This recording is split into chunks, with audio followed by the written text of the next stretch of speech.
Welcome to the Property Chat with me, KG, K to the G to the Gizo. And in this week's video, which is episode number 8 on how to get started in property, let's look at the Asian strategy that our ancestors have used. So for us to do that, let's look at Black Coffee's grandmother, who used the same strategy, the Asian strategy, to build herself a well-designed and respectable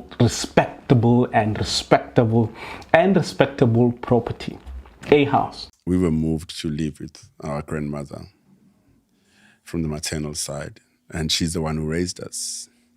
And she used to work in a general hospital in a sewing room. But I saw her working extremely hard to go for everything she wanted. You know, like I look back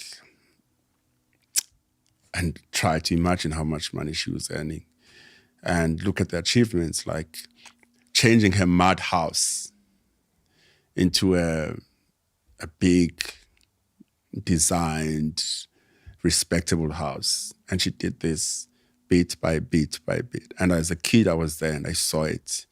Whatever little money she would have, she would buy the bricks that will wait. She buys sand, it waits. She buys gravel, it waits. Everything, slowly. Well, guys, you have it. And this really stood out for me from the video. This is what stood out for me from the video before I get into details. Her job, like sewing. She was working in sewing room. I don't know, sewing like Horoka in a room. I don't know what she was sewing.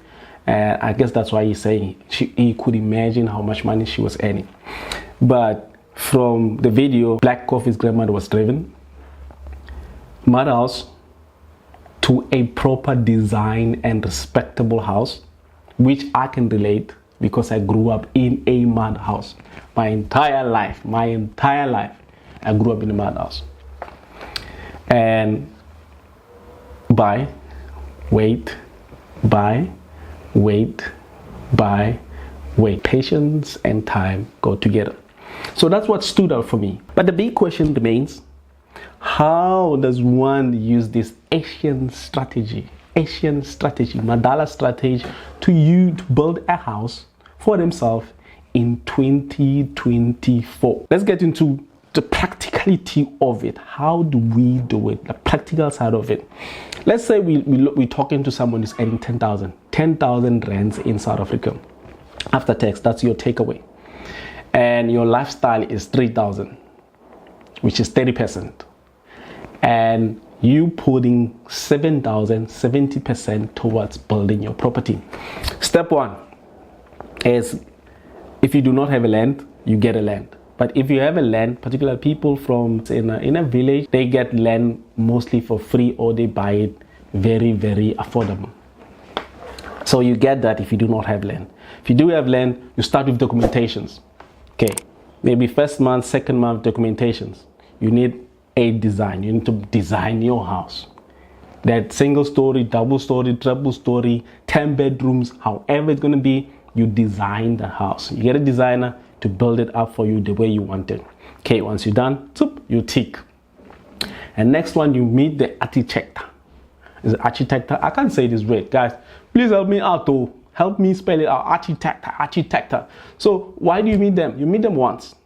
And they're very, very, very important, because what they do is they're going to look at your plan and they will say, okay, for foundation, you're going to need this many cements, this many bricks, this many meters of concrete, and so like they're breaking everything down to you into quantity. How much of bricks will you need for foundation? How much of cement you're going to need for foundation? How much of your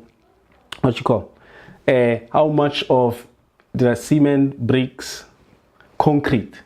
So they're putting out to you, building the walls. How many bricks you're gonna need? How many cement? So they're making it look easy. So now you're working with numbers. You know the quantities of the cement, the windows, the tiles, everything. They give you a number. And now you move to step number 2.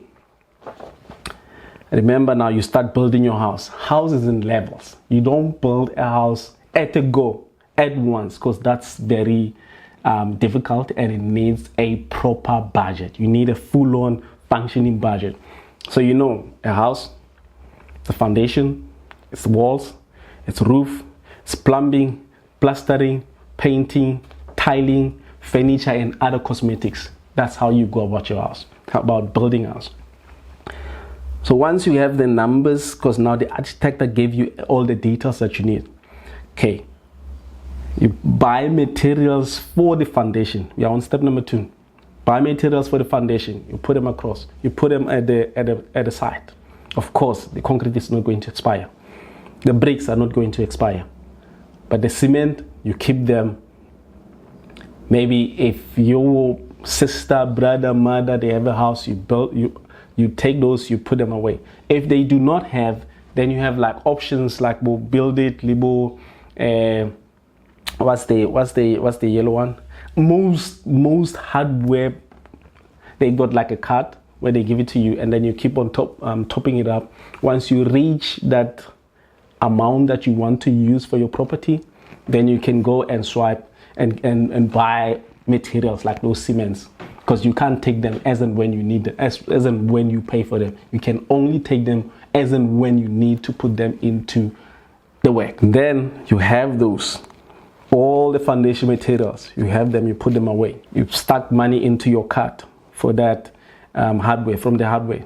Then the next thing that you're going to do is, how much is labor to build your foundation? You put it away step by step. Patience. Once it's done, you call the guys. You're coming for a foundation, this is the labor. Or you can even say, for the whole house, how much you guys going to charge me? And let's break it down 2 steps. Foundation, walls, roof, plumbing, plastering, painting, tiling, and furniture, and. Okay, so they give you a big quotation and they break it down 2 levels. That makes it simple. It makes it achievable. Then once you've done with the foundation, you get the foundation material, you get the guys to come in and they build the foundation for you. Boom, foundation done. You sit back, you put money into bricks for the walls now. Once it's ready, you put money away for labor. Once it's ready, come guys, let's put the walls up.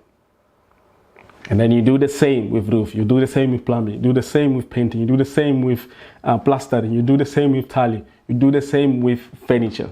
And then ultimately, in 5, 10, 15 or 20 years, your property is done. Now the big question is, have you seen anybody in your community who has used this strategy? Buy, wait, buy, wait, buy, wait, buy, wait. They built that house and now it's looking beautiful, but it took them time, patience, time, sacrifice. They were driven, long-term goals, and. Let us know if you've ever seen anybody doing this.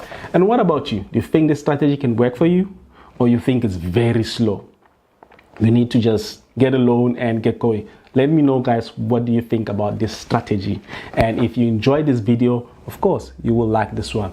And if you are serious about investing in real estate and learning more about real estate, I am saying to you, hit that subscribe button, share this video with the person that you think is going to give value to.